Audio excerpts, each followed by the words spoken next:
তাহলে যে রাত জেগে থাকে আর দিনে ঘুমায়, তাহলে সে আল্লাহর আইনকে উল্টে ফেললো, তার শরীরে কেয়ামত হবে। মানে সূর্য উল্টা দিকে উঠলে কেয়ামত হবে না? তো আমাদের শরীরে যখন আল্লাহর আইনকে উল্টে দিব, তখন আমার শরীরে কেয়ামত হবে, মানে বিশৃঙ্খলা হবে, তার মানে ডিজিজ হবে। নাকি বুঝতে পারছেন?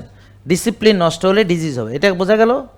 তো এখন রাতের যে কনসেপ্ট আল্লাহ দিয়েছেন আর দিনের যে কনসেপ্ট আল্লাহ দিয়েছেন, এর মাধ্যমে তিনি বোঝাতে চান যে দেখো, একটা তোমরা ছিলা রুহানি জগতে, তারপর তোমরা আসছো পৃথিবীতে, তোমরা ছিলা শিশু, তারপর ধীরে ধীরে তোমরা কৈশোরে গেছো, যৌবনে গেছো, তারপর আস্তে আস্তে মধ্যবয়স্ক, তারপর বার্ধক্য, তারপর তোমার মৃত্যু, তাই না?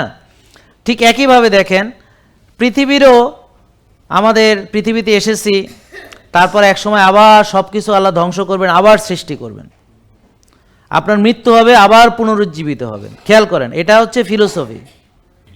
অর্থাৎ যে এই রিদম মেনে চলবে সে থাকবে সুস্থ, আর যেটাকে ব্রেক করবে সে হবে রুগী।